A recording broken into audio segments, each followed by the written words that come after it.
some familiar faces, I see some new faces. We're really excited tonight to have Matt Swartz from Evolving Lives here to talk about a topic that's really relevant, especially here in Novi.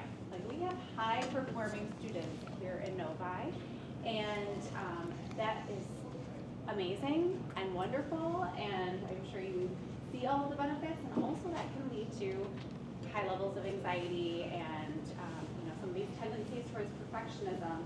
I was sharing a little bit with Matt before starting tonight. I already see signs of this in my 7-year-old. So I'm excited to listen and learn tonight because while I want to continue to foster and have high expectations and have him be the best version of himself that he can be, I also want to protect him a little bit from some of the consequences that can happen when you feel the need to be a perfectionist. And so with no further ado, I thank you for being here, Matt. We're excited to listen and learn, and if at the end of this you have any questions or feedback, especially as we start planning next year's series, we welcome that feedback. Cool. All right, thank you. Thanks, Rosalie. Hi, everybody. Hi, good to see everybody. Thank you guys for making the time. I hope this is super helpful to you and by proxy, your children. That's my goal, is to help them. By helping you, of course. So we're going to talk about, as Rosalie said, high achievers, high performing students, but how we can do it maybe a little healthier, a little happier, right, in a way that doesn't burn them out. So to start, this is me, this is my little crew here. I got a lovely wife, 3 kids. We got 7, 5, and we just had a little newborn. I am Matt Swartz. I am a number of things, therapist in private practice, a speaker. I do a lot of executive coaching and training for high performers is my niche, my specialty. I graduated from the other side of the tracks over in Northville. I myself was very much a high-performing, high-achieving student, honors this, AP that, went to state, then went out to Columbia, so I had my eyes set on Ivy League, and we made it. So I've been there. I had some really cool, interesting jobs. I was a prison therapist for a number of years, did a lot of substance abuse treatment. Hi, guys. Welcome. Good to have you. Thank you. No, you're good. Take your time. We're in no hurry. We got a nice little crew here. This isn't too official. My goal is to do about 45 minutes of presenting and leave about 10 or 15 for questions and discussion. So we're cash today, no pressure. But anyway, so I had some interesting jobs out there in New York, ended up moving back here for private practice, and I've been a practicing therapist for 15 years and been doing the executive coaching, training, and speaking for about 10. And that is my associate Alexander in the back there. He also works at Evolving Lives, and he does a lot of work with teens and depression and family stuff. So we are here to help. If you would like my slides, they are free, not a problem. You can scan that QR code. If you are less QRE and more just regular, bit.ly/powerful parenting slides. It must be lowercase. I'm informed. I now understand why. The reason is because it's coded in Linux. So uppercase and lowercase matters, apparently. So bit.ly/powerful parenting slides. You will get, it's about 80% of the slides that I have here because it's a standardized presentation, and this one's been modified slightly. I know that the Novi Mental Health Alliance has also made a cheat sheet available to you guys via email. So you've already gotten that, and you can go back to your email and grab that too. That's like a nice simplified version of all of this. But please don't memorize this. That's not the goal. The goal is to maybe take 1 or 2 or 3 really deep, cool, key things away. And it really, learning and growth happens one thing at a time, not 20 things. But I go through a number of things because everybody's at a different spot and everybody needs different stuff. And so we want this to be applicable to you and your student rather than general. Okay, so hello, my high-achieving parents. Okay, so a couple of questions to start so I understand the room I'm talking to. I know you probably have high-achieving students, otherwise you wouldn't be here. The question is, who here considers themselves a high-achieving student themselves? Okay, well, so interesting. So like less and more of like, oh my God, I have a high achieving student, but I'm not. What do I do? Cool, okay, I'll keep note. Now, who currently would consider themselves a high achiever, like at work or at home, something like that? Okay, so yeah, very little. So this is really interesting. So usually when I do this, my audience is at least 50-50, like 50%, I don't know what I'm doing, and 50%, I've done this before. So this is very much an audience of like, my kid is like really cool and I don't know what to do about it. So I'll kind of angle my talk a little bit that way.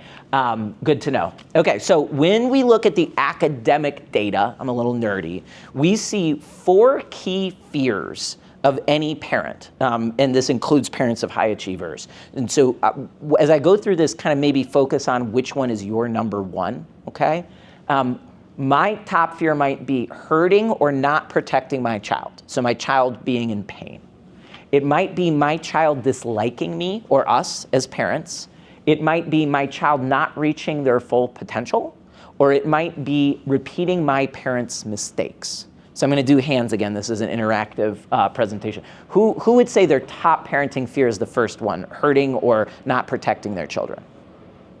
Okay, a little bit. How about my child disliking me? A little bit, okay. How about my child not reaching their full potential? Yeah, that makes sense. That's why we're here. And how about not repeating my parents' mistakes? Yeah, okay, cool. All right, we're raw, we're real here. Okay, so here's the hard part, right? How do you know what to do when some of the things that have been done to us probably weren't the best, and yet here we are, fairly successful enough, right? So what do I keep? What do I throw away? What's good? What's harmful? And that's part of what we want to figure out. It's going to be different for all of us because we're parented differently. We all came from different places. There is not a set of unified rules that we're looking to adopt here, but perhaps some principles that might underlie how we approach things that could be generally helpful. So I shift from those fears to the goals, right? What are the goals? I think we share these goals. I want to raise a healthy child. Yes. I want to raise a happy child. Yes.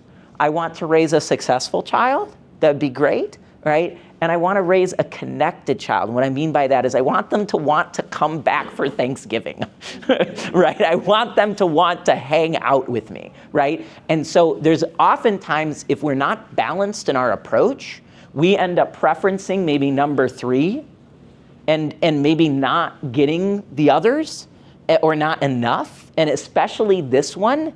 And a lot of the times when I have a really anxious or really depressed child, the parent says, comes to me for help, and I'm working with the parent, I say, this is our first goal. The first goal is we're going to really reestablish or deepen this relationship. And by doing that, we can accomplish these other things. Because what you can't control is how your child behaves. But what you can control is your relationship with that child, at least in terms of how you behave with them. Does that make sense? Seem fair? Right? I encourage parents to take back any of the time and energy they've been using to try to influence their children's behavior and use it instead to influence their own. Are we showing up as the best version of ourselves? If so, that's going to help our child show up the best version of them. Make sense? Seem fair? Not crazy? Haven't scared you off yet? Okay, good news. Great. All right, let's keep going. So here's the myth that I want to bust straight out, okay?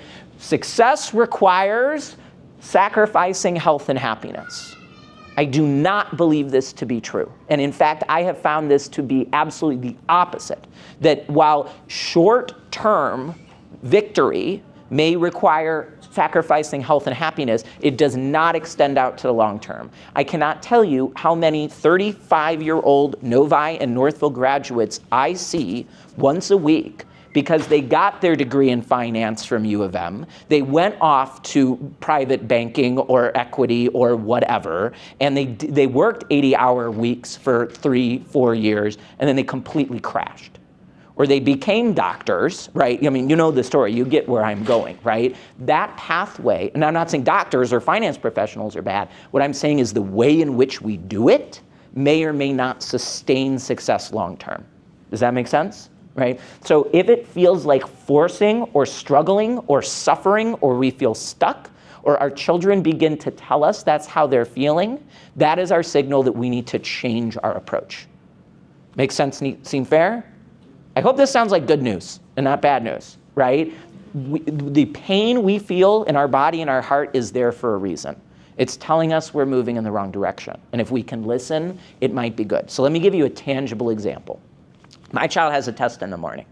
It's 8 p.m. They just got home after their, 5 extracurricular activities or whatever, right? And they need to sit down and they need to study, but they have the test tomorrow, they have the essay due the next day, and they have the 3 other pieces of homework.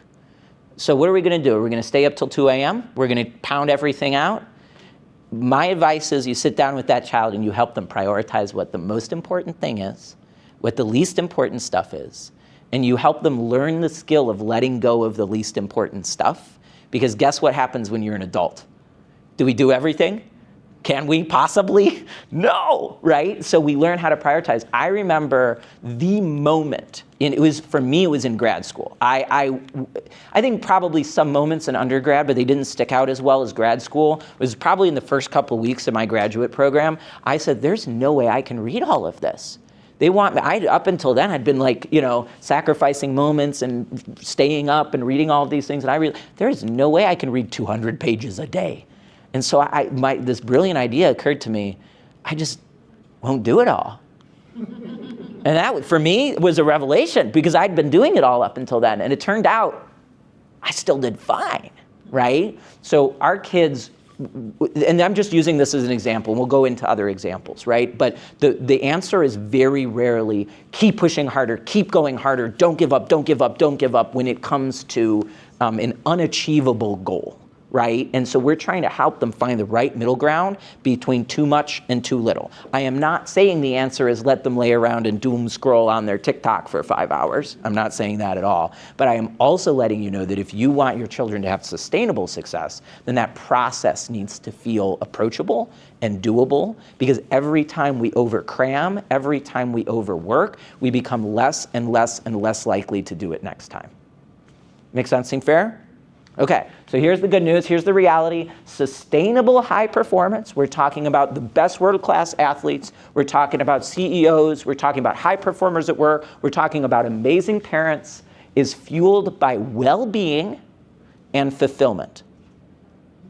So what does that look like? That looks like feeling healthy, happy, purposeful, and connected as much as humanly possible. All the data shows us very clearly negative emotion is great for short-term motivation, but positive motivation is what fuels long-term motivation. Does that make sense? Seem fair?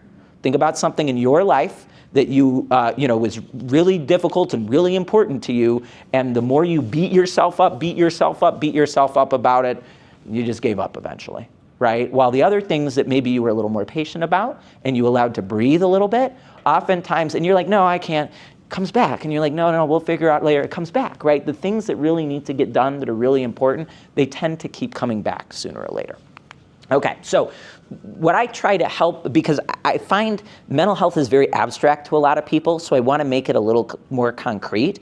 I think we get physical fitness, right? I think we get athletes. So I want to apply that to emotional health. So if I have an athlete, the sports people tell me, and I am not a sports people, the sports people tell me there are 5 keys for athletic success, okay? The first one is speed. How fast can you move? The second one is strength. How much can you lift? The third is endurance. How long can you go? The fourth is flexibility. How well can you adapt? And the fifth is recovery. How effectively can you heal? These 5 cores of physical fitness are the same cores of mental fitness. How big of challenges can I take on? Strength. How quickly can I do this work? How long and how far can I push myself? Endurance. How flexible and adaptable I am to challenges, and my ability to recover and heal to move on to the next challenge. So how do we do that? We're going to break it down into small core components. Who here has ever heard of flow state before that hasn't hung out with me? Okay, cool. So flow state, which you may not have heard of, but you have probably experienced, is also known as being in the zone. Who's ever been in the zone before? Okay, so maybe a little more, right? It's the ideal state of consciousness where we feel our best and we perform our best. It's a feeling of energized focus, full involvement in the process of an activity.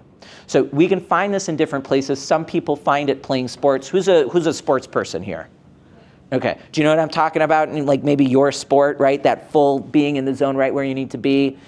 Who here is more artsy, is more of an artist kind of person? right? Do you know what I'm talking about? Doing like your art and that moment where you're like everything else melts away and you're totally there, and you wake up 4 hours later and you're like, what just happened? Where was I, right? For some of us, again, maybe at work, right? We might, for me, it's talking to people or presenting, right? I seriously, I could do this for 4 hours. You'd be bored, but I would love it. I would keep talking and talking forever. I can do, a lot of my colleagues in therapy will say, I can't do any more than 5 or 6 people a day. I can do 8 or 9, not a problem. Full hour conversations, back to back to back, because it's my flow. And it feels good to me. Other people, my mom's an accountant. She can bury herself in a spreadsheet and wake up 5 hours later and go, oh my God, what just happened, right? So we can find it in all kinds of different places. But if we approach it from that level, from level 1, then all we know how to do is to just keep repeating the things that get us in flow, rather than understanding what the underlying process is so that we can apply that to other areas of our life. For instance, when I had my first child, I was not in flow. I am very much a high performer, enjoy work, and I was not super stoked about being a parent. I didn't know what I was doing. I wasn't against it. I just did not feel comfortable, right? So what I said to myself is, if I could learn how to make, up until then, 80 or 90% of my life, my work life, in flow, it really was, I said, my job now is to figure out how to transition that into childcare. Right? And it felt really intimidating to me. I wasn't neutral, I was negative about it. It was really challenging and really difficult. But 7 years later, I can tell you I have accomplished that for the most part. I'm not saying there aren't difficult moments, but understanding the underlying pieces and parts of flow is what led me to be able to accomplish that. So that's what I'm going to explain to you guys, so that we can help our kids turn things that even feel difficult to them over time, not tomorrow, but over time, into flow. Okay? So what are the benefits of flow? If you want a high-achieving student, you want them to be in flow state as often as possible. The research shows us, number 1, it increases productivity and efficiency by 5 times. Okay, so what that means is 1 8-hour day of flow state can accomplish what a normal non-flow state does in 40 hours. Right? So that's like, this is multiple studies across, especially workplace scenarios, that show that highly flow state individuals are extremely more productive. So this is the work smarter, not harder crowd, right? This is finding creative solutions. So increased creativity and breakthrough solutions, decreases stress and increases peace and calm, increases motivation and excitement, increases learning speed and information retention, boosts awareness and focus, and increases capability and skill. So does this sound appealing?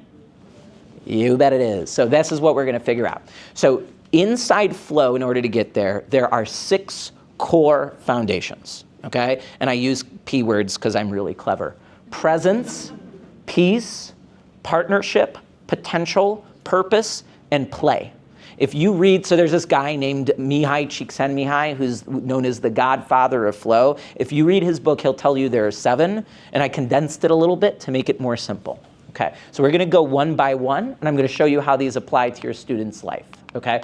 And what I will mention is, I guess I'm going to go through the descriptions first. So if I have a child who's in flow, and in flow most of the time, and they're able to capture each of these, they're going to be fully engaged in the present moment.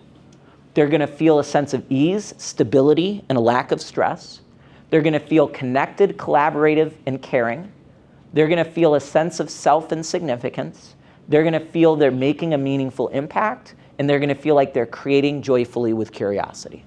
And so we put that all together, and that's what flow state looks like. I will go through little by little. This is the overwhelming chart up front. Each of these foundations has 3 key ingredients in them, and I could spend 3 hours on each of these ingredients. So I'm going to give you very much the high level today. This is something that takes years to master, but creates a foundation for a lifetime, okay? So don't try to get it all at once. We're going to start with presence, which is awareness, focus, and energy.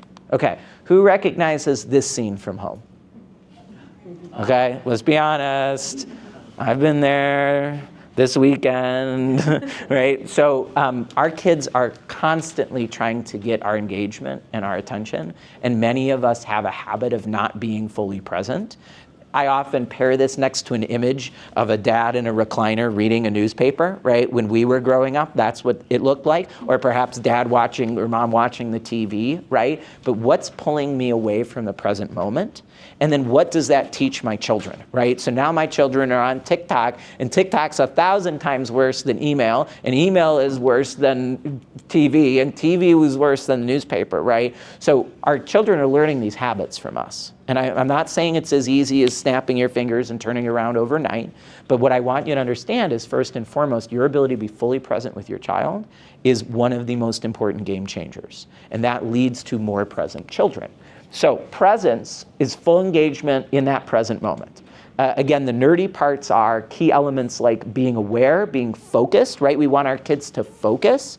The way to teach them how to focus is not to yell at them and force them to focus. Focus comes as a product of presence, right? So if we're trying to build a result without building the process, no wonder they don't get there. And by the way, I have ADHD, so I can talk to you about focus all day and all night.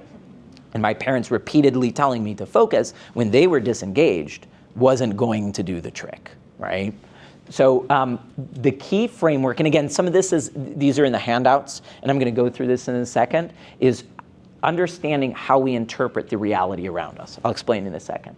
The number one challenge you're going to see here, if we're having an issue with presence, is our child will be distracted and procrastinate. Okay? So if you have a child who you believe their number one issue is distraction and procrastination, then this is the next 5 minutes for you. Okay? The tool that we will build in order to reduce this is stillness practice. And I will explain that in a moment. Okay? First, let me talk about this idea of interpretation. Everything we do in our current reality falls into one of these three categories. We are either perceiving, where we're taking in sensory information from the outside world, seeing, tasting, touching, smelling, right? Then we interpret that information through past experience, right? Which is to say, I smell a smell from the kitchen. That smells either good or bad, depending on the food that I grew up with. Does that make sense?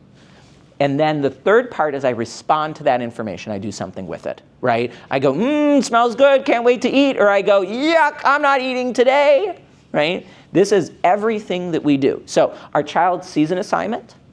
They form an interpretation of that assignment, and it changes their response, right? So parents come to me and they say, fix what my kid is doing. And what I tell them is, in order to do that, I need to help them change their interpretation. Right? So if I look at an assignment and I go, I can't do that. This is too difficult. This is going to be too painful. Nobody else is doing it, right? Whatever the interpretation is going to inform their response. Yes? How do our children form the majority of their interpretations? Their experience with us, right? So when they hear us saying, I can't believe you didn't take the garbage out. Why wouldn't you? Right? That's a bad example. Let me think of something different. When they say, when they hear you say, I can't believe Mrs. Nancy didn't call us back. Why doesn't she? Blah blah blah blah blah. Negative interpretation. Right? I'm going to come up with some better examples. Let me think of my children instead of coming up with something random. Right? When they hear me say, I can't handle the laundry right now, I just need to sit down and have a break, right? They're hearing me resist struggle, right? When they hear me say, I have to go to work today, I wish I could hang out with you, they're hearing me say, right, that work is bad or wrong, right? And so if we can start to change our interpretations and then the language we use, which by the way, this is again a 6-hour talk in all of itself, if we can begin to change those interpretations, I'm choosing to go to work today.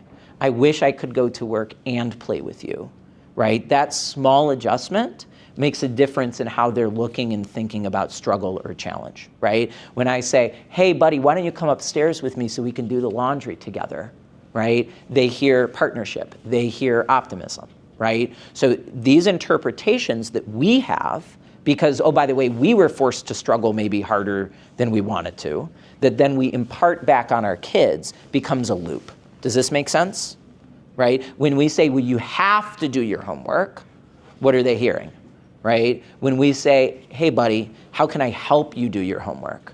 what are they hearing, right? Now the problem is most of the time we're getting to them, they're already 11, they're 13, they've formed these interpretations already. So undoing this over time, it doesn't happen overnight, but it can be done over time, right? And we can talk about this process with them. This doesn't need to be secret or subterfuge, right? We can teach them, or let a therapist or somebody who specializes in this sort of stuff help them understand that part of the pain or resistance they're experiencing is because of how they're interpreting it, not because of what it actually is. I know this is a little heavy. Does this make sense? Okay. How can we deepen presence in a tangible way in our family with our children? Okay. Number one, join your child in their world. What does that mean? What do you want to do, buddy? I would like to play video games. Cool. I am going to hang out with you for 30 minutes while you play video games, and then we're going to go on a walk together, right? If we can't engage in their world, why would they engage in ours, right? And again, this starts young. My 5-year-old says, I want you to play Legos with me. And if I say, hang on, I need to go on my phone, and 20 minutes later I look up and the world is still operating and he's over there playing Legos, how in the world am I going to convince him to come this direction with me, right? The only option I have left is control, right? You have to. And after a while, they stop listening, and now they're playing video games 5 hours a day because you have not made it attractive to engage and collaborate with them, right? Now, again, this isn't your fault. This is what we've been taught. Our parents forced us to do things, right? So we're going to have to unwind this a little bit. Our parents, most of us in this room, most people I've ever talked to in my life, have a wound called, my parents made me, they didn't join me, right? My parents didn't see me. My parents didn't get in there with me, right? And so I was expected to just do it. So I have to learn a little bit from the ground up how to get in there with my kids, okay? So join them in their world. Next, having some kind of daily stillness practice, okay? For the most extreme, this would be something like meditation, okay? I have been a meditator for over 20 years. In my best life, I meditate maybe 45 minutes a day. I know that sounds crazy. All I'm asking from you is maybe 5 or 10 or 15 minutes, right? I get meditation as a bit of a leap. So what we can do is start with small things like we're going to have a 15-minute quiet wind down before bed where we listen to music and read, right? So something subdued, right? Or we're going to go hang out in the backyard and just be together, right? But no electronics, no busy, big, loud noises or things. We're going to go walk in the woods. There are ways to find this that will fit your personal styles and your families. We don't want to grab something from the outside and graft it on. We want to figure out where do we find silence and stillness, what already works for us, and how can we expand that. We do it together. We don't say, go meditate, kid. We say, hey, we're going to do this together, right? And that models the behavior. Believe it or not, my 7-year-old and my 5-year-old know how to sit quietly on the couch with me because when they were little, I taught them how to meditate with me, which was just lay with daddy, cuddle with daddy for 5 minutes, cuddle with daddy for 10 minutes, right? And so, if it's a 3-year-old, they can do it for 2 minutes. Cool, we just won. But when they're a 5-year-old, they can do it for 5 or 10 minutes. I also put my kids in, we have a quiet time period. Once they get home from school for an hour, they're in their rooms. They can do whatever they want, but it's a quiet time, right? Where it's slow, it's silent, it's more still. And we're training their nervous system into this, okay? Reducing multitasking and electronic use, I won't lecture you. And building and growing energy, and what I mean by that is good diet, good exercise, good movement practices. These are the things that build energy in our body. Okay. Again, don't focus on all of this. Is there one thing here that would be most valuable for you? And again, in my little chart, I said I think a stillness practice would probably be the best.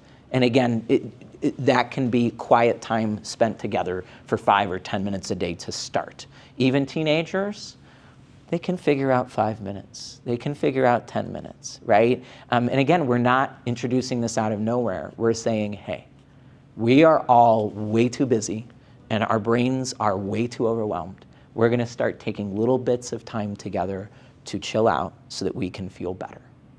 I'm going to lock up your phone for 10 minutes. Maybe. We'll figure that out. Okay. Any questions about this? Does this make relative sense? Again, I'll reserve some time for questions. Again, I'm not looking for you to go from 0 to 60. I'm looking for you to go from 20 to 22 or from 30 to 31, right? It's about these marked small improvements. Okay. Next is peace. Let's talk about peace. Okay, peace is about ease, stability, and a lack of stress. The key elements are safety, stress, and stability. The framework is learning how to process emotion. Okay, so again, I'm a therapist. I could give you a 15,000 hour talk on processing emotion. I'll give you the baby version today. The challenge that you know that they're having an issue with peace is if they're burnt out, shut down, depressed, right? So in the last one, if your kid was procrastinating or avoiding, that was the one you wanted to pay attention to. If you have a kid who's like depressed, shut down, totally disengaged, this is the one you want to pay attention to. And the number one tool is going to be movement, okay? So emotional, who here has heard of emotional intelligence?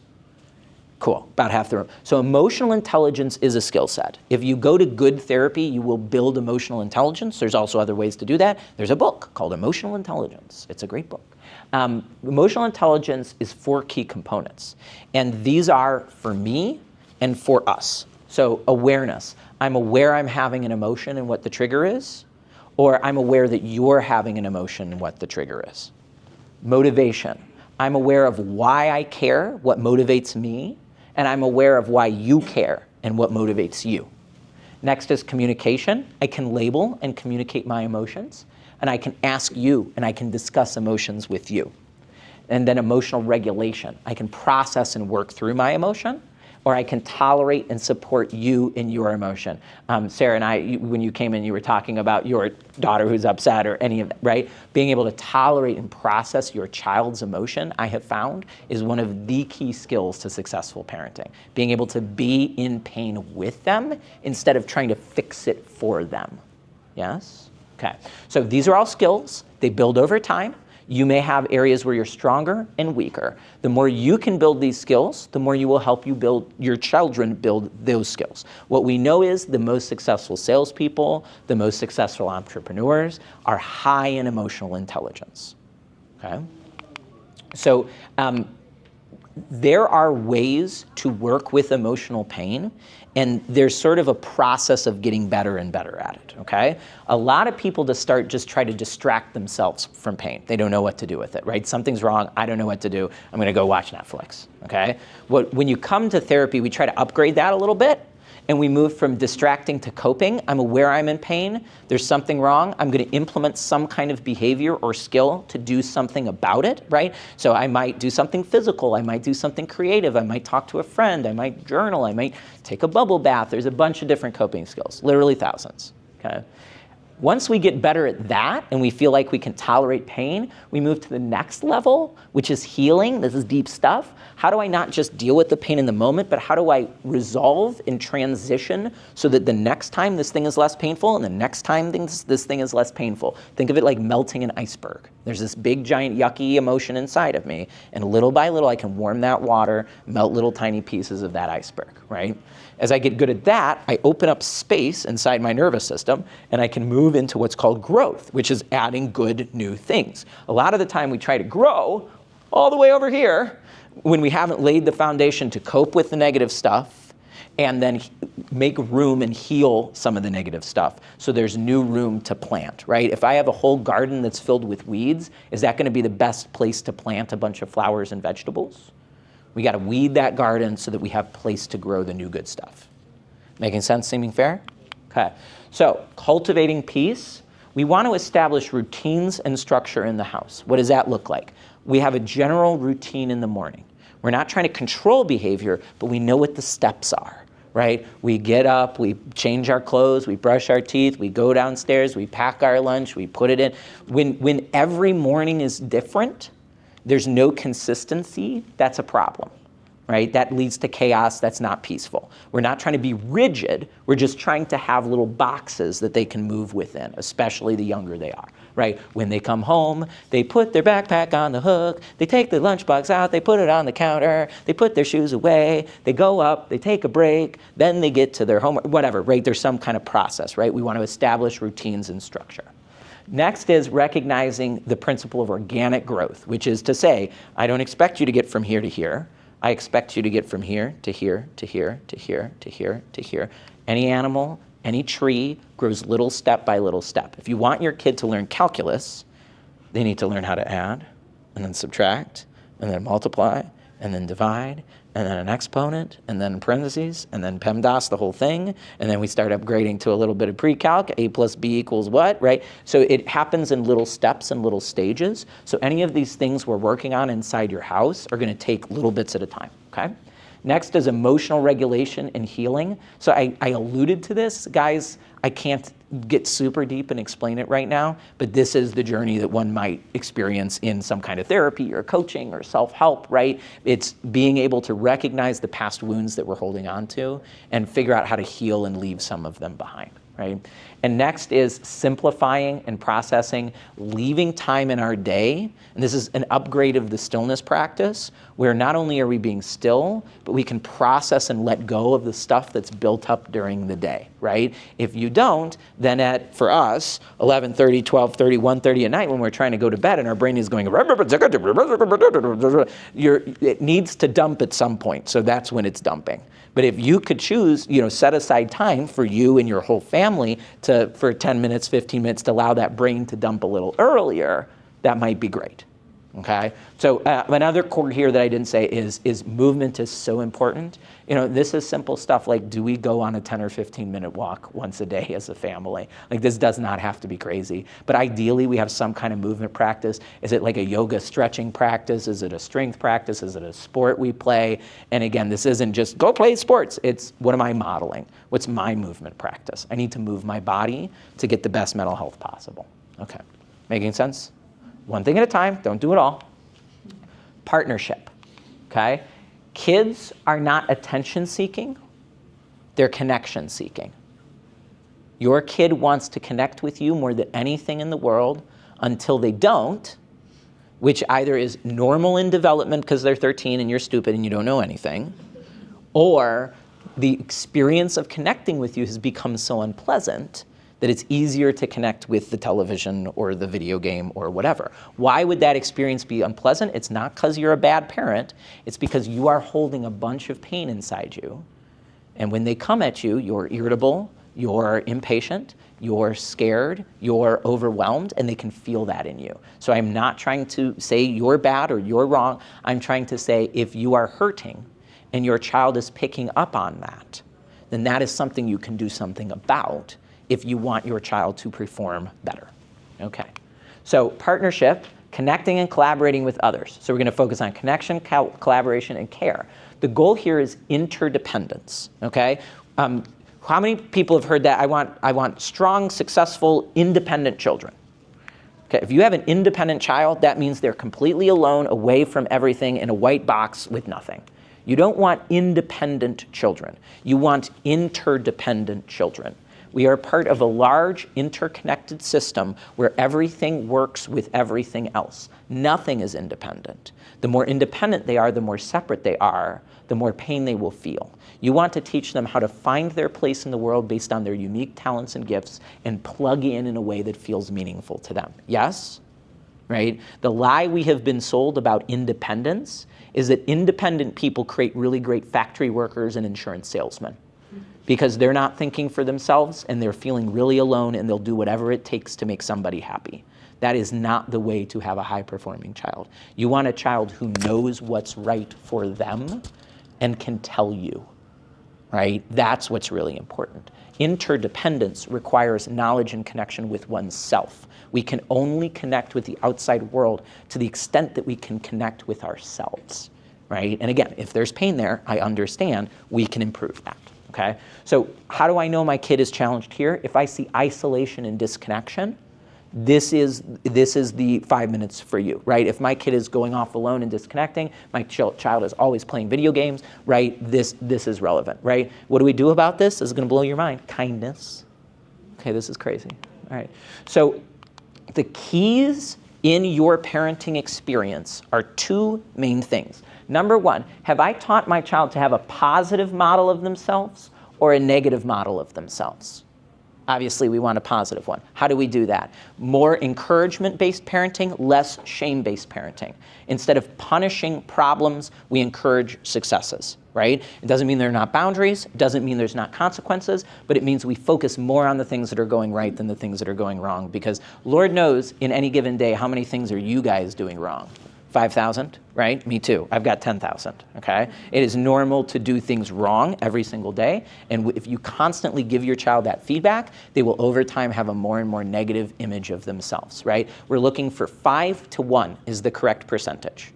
That for every 5 positives, we can give them 1 critical piece of feedback. Okay, we are probably, most of us, not in that correct percentage. I know I wasn't when I had my first kid, and probably my second kid, and we'll see how the third one goes, okay? Hope it goes better. By the way, I encourage everybody, I have invested in my child's college fund. I also have set aside a portion of money for their therapy fund. I have screwed my kids up. Okay, I do not expect anybody to be a perfect parent. What I expect is for us to recognize the ways that we fell short and to be honest and clear in communication with our children so that they can feel more empowered over time, right? So we want to empower them into a positive model of themselves, okay? And then the other question is, have we encouraged a positive model of others, right? Do we talk negatively about teachers? Do we talk negatively about friends, right? Or do we tell them most people are good and most people are helpful, right? If my child is in junior year and they have 2 tests and an essay and they need to email their teacher for an extension on an assignment, right? Do we tell them, no, don't do that, you don't want your teacher to be mad at you? Or do we empower them and encourage them to ask for what we need because we hope that they will be supported? Does that make sense? Right? So we want our children to have a positive model of others and a positive model of themselves. And again, we do that through our interpretations that we communicate to them on a daily basis, okay? So what do we do to nurture partnership? This is actually an easy one because it's very basic, right? We're connecting with them. The more we connect with them, the more they learn this, right? So daily check-ins. How you doing? Right? When is your daily check-in moment with each of your children? Is it in the morning?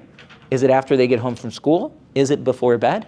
This is a really good place to start. I'm checking in with them even for 2 minutes, right? Again, the younger you start, the easier it is, but we can still figure it out when they're older, okay?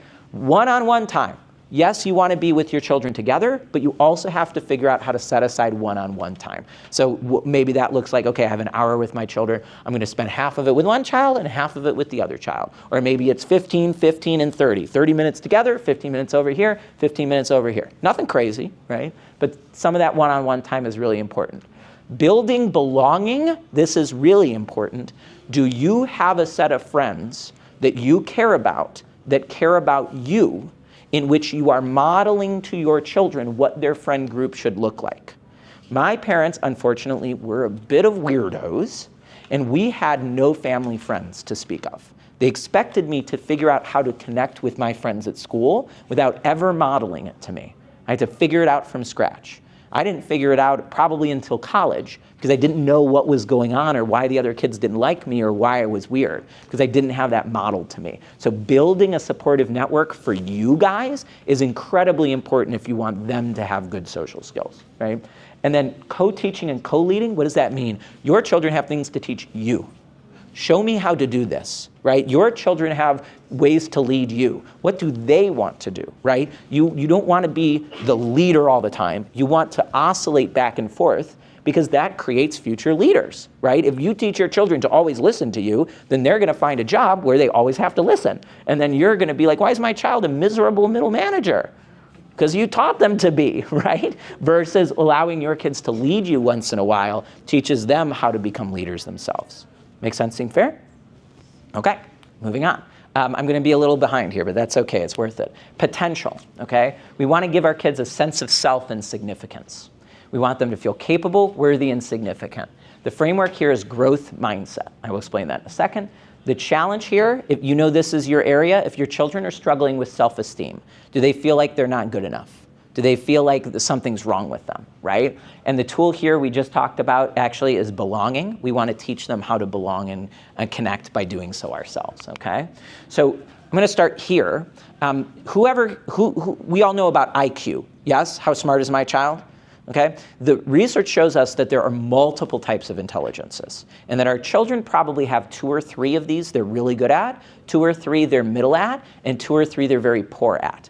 And we want to help our children identify their unique intelligence so they can find the activities and the ways of living where they feel empowered, so they can build that self-esteem and build that sense of capability. So I'll start up over here. Spatial intelligence, visualizing the 3D world, rearranging a room, right? I can't rearrange a room, but I have clients who are interior designers, right? Naturalist, understanding living things and reading nature.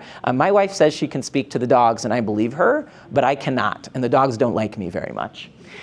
Musical, discerning sounds, their pitch, tone, rhythm, timbre. I love going to concerts. My wife, not so much. Logical, mathematical, this is one of the ones we really encourage in school, right? Quantifying, making hypotheses, proving them. Existential, tackling questions of why we live, why we die, what's the meaning of this man. Interpersonal, sensing other people's feelings and motives. Body kinesthetic, coordinating your mind with your body. I am not a sports person. One of my really good friends is a chiropractor. He was a lacrosse bro. He is Mr. Movement. I learned from him. I can't handle it myself. Linguistic, finding the right words to express what you mean. Hopefully I've got some of that. Intrapersonal, understanding yourself, what you feel and what you want. Okay? None of these are better than worse than the other. They all put us in different places in the world, right? Somebody who's high interpersonal intelligence can be caring for people, doing sales. Meanwhile, somebody who's logical mathematical should be getting their PhD or doing some sort of science or research, right? So helping our children to identify these different kinds of intelligence, and you can take a quiz online for free if you want, or you can just kind of notice and think about it. The real trick here is noticing, especially when you're young, what your kids are naturally drawn to. My oldest kid loves to run around the house and move his body, and he loves math for some reason, okay?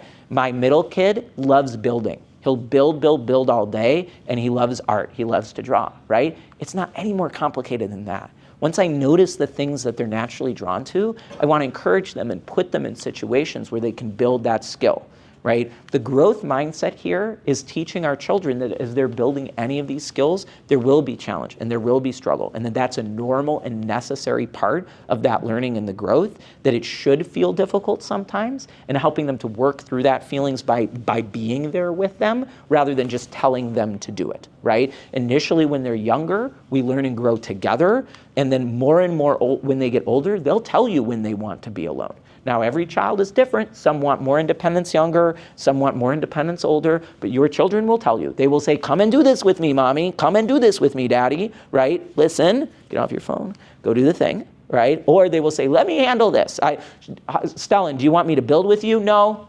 Okay, cool. He's vibing on his own. And then later he'll come back and he'll want to cuddle with me, right? So we want to encourage them to develop those skills to face those challenges. Okay, so we want whole children. I love this piece of art. Two sad, disconnected adults deep inside, two inner children yearning for connection, right? We want to help our child understand their inherent worth. We want to praise their effort, not their results. We don't say, you're so smart. We say, good job trying hard. We say, what did that feel like to do that? Rather than you got first place, right? Praise the effort, not the result. Because in their life, there's going to be a lot of effort and not always a ton of results, yes? Right? Exploring and supporting their struggle. That's that growth mindset, being there with them. We want to give them unconditional love because parents are the only place in the world that they can get this. Nowhere else in the world, not even the best partner. Who has a partner in here and they hoped they would get unconditional love and it turns out it doesn't work that way, yes? Right? It doesn't matter how good I am, doesn't matter how good my wife is, it doesn't matter that we're both therapists. We cannot give each other unconditional love. Only a parent can do that for a child. That's why it's so important, okay? We want to reduce shame, reduce punishment, and reduce control power struggles, right? Don't fight about things you don't need to fight about. Pick your battles. Reduce those power struggles. Let your children wear what they want to wear. That's not, this is just an example, right? Like, if they're like, no, I want to wear this. Fine. You're going to have 80 other power struggles during the day. Pick the 10 you need to really have, right? No, you have to eat your lunch, right? No, you have to eat your lunch, right? What they wear, So find the ones you can let go of. And then not preventing pain. In Northville and Novi, I see this phenomenon. Not the helicopter parenting, that's very 90s. I call this lawnmower parenting, where the parents are going ahead of the child, trying to pave the way so it's nice and clean and easy, and they can follow behind. All that teaches your child is to find a nice, clean, and easy path, which really don't exist out there, right? So instead of what we want to teach our children to do is we want that image of we're holding the lawnmower, and they're in front of us holding it as well, and we're working together to blaze that path. Does that make sense?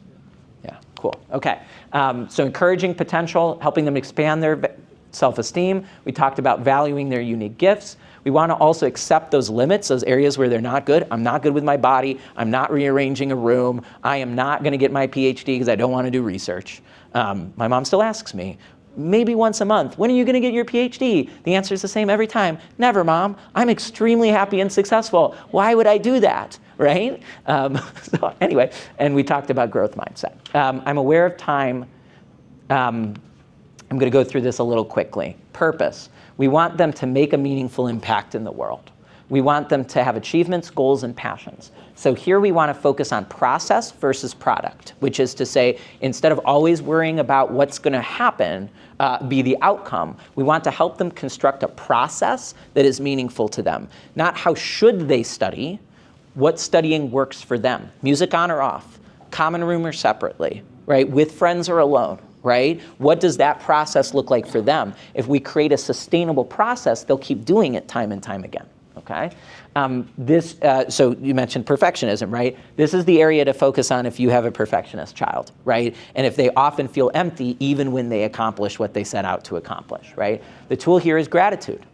Gratitude means helping to train your child's brain, training your own, to be grateful for the things we do have instead of focusing on the things we don't. We have so many things to be grateful for, but we tend to focus the majority of our day on the things we don't have instead of the things we do. This is, again, the 5 to 1. Science shows us if we can list 5 things we're grateful for to equal out 1 problem, we're in good shape. Maybe it's not common, but it is possible. Okay, so when we're trying to help, this is probably the part you thought you would get when you came to a high-achieving parent-child class. So this part will feel familiar, but it is not the most important part.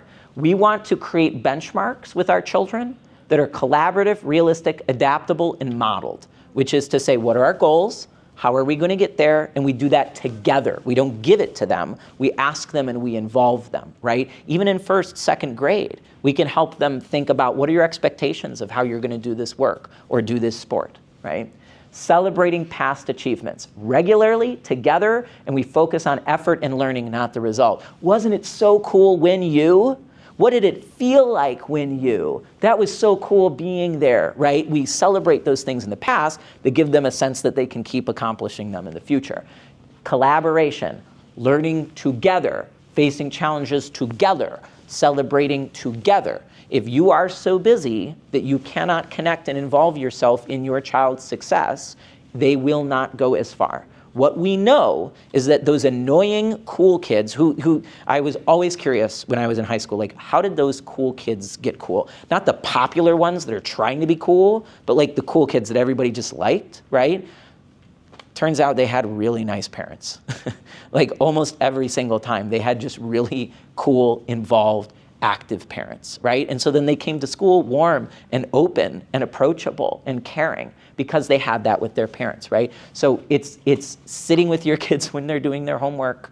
It's, involving yourself in the social struggles they're experiencing. It's engaging with them in their sports or in the things they're doing, right? Again, easier if you can start younger, but it's never too late, okay? So how do we strengthen purpose? We create meaning and vision. Where are they going? What are they trying to get? It's okay if that changes. My 1st grader says he wants to be a policeman. Okay, fine. That's what you want. I don't say that to him. Yes, sounds great. That's really cool. How would we get there together? That's what I say to him, right? But I assume that's going to change over the years, and that's totally cool. And I'm going to be helpful in helping him to replan again and again. Next, set intrinsic, collaborative, adaptable goals. Intrinsic, what do they want? Adaptable, these things can change. Collaborative, we're going to do them together.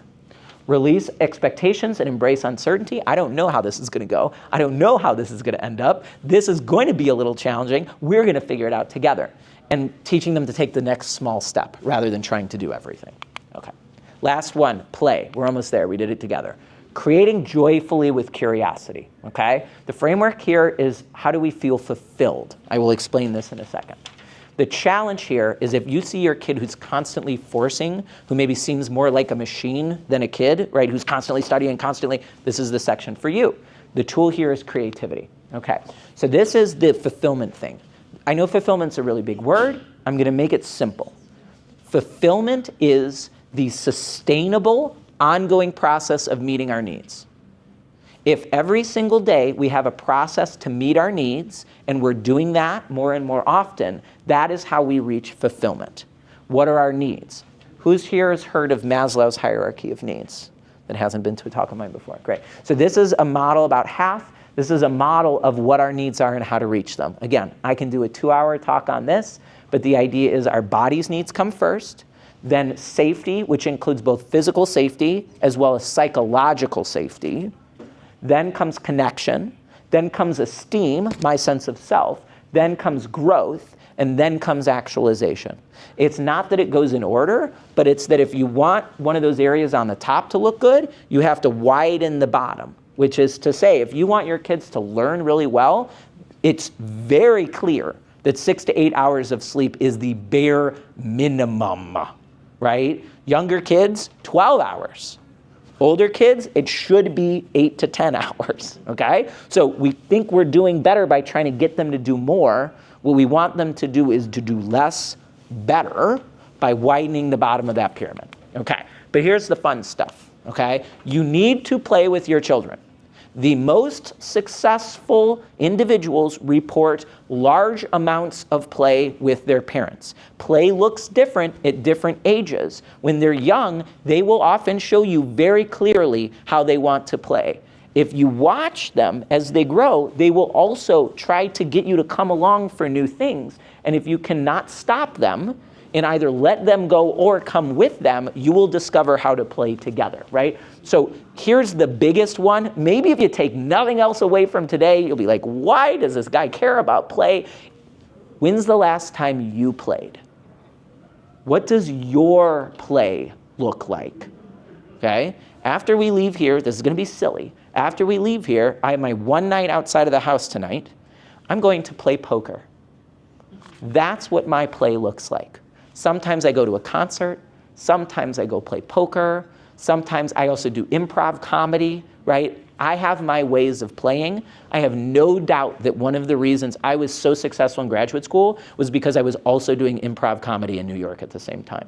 I had a way of playing. So then when I showed up to my job at Rikers Island Prison as a prison therapist, I could come home, go to improv, and have a little fun, right? So that I was a more whole person. So rediscover your play. If you can't tell me 2 or 3 ways that you play, this is really important for you.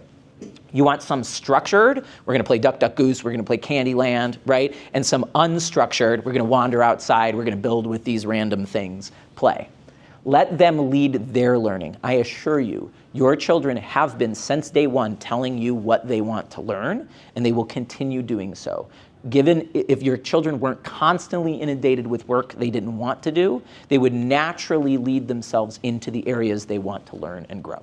We want to create an adventure together. For a lot of people, that looks like maybe taking a vacation. We can also do that in smaller ways, right? How can we go to a new city that we've never been before 20 minutes away? How can we try something new, a new food, a new hobby, a new activity, right? We want to find ways of play and adventure. Okay, to close out, I know I went a little long, I apologize, I hope it was worth it. I'm gonna read you one of my favorite poems in the entire world called On Children by Khalil Gibran. If you have to go after this, I understand. If you want to stay for questions, I'm happy to hang out. I will delay poker for you. Okay. On children. Let me come over here. I will cry. Your children are not your children. They are the sons and daughters of life's longing for itself. They come through you, but not from you. And though they are with you, yet they belong not to you. You may give them your love, but not your thoughts, for they have their own thoughts. You may house their bodies, but not their souls, for their souls dwell in the house of tomorrow, which you cannot visit, not even in your dreams. You may strive to be like them, but seek not to make them like you, For life goes not backwards nor tarries with yesterday. You are the bows from which your children as living arrows are sent forth. The archer sees the mark upon the path of the infinite, and he bends you with his might, that his arrows may go swift and far. Let your bending in the archer's hand be for gladness, for even as he loves the arrow that flies, so he loves also the bow that is stable. Thank you guys for being here. I hope this was helpful.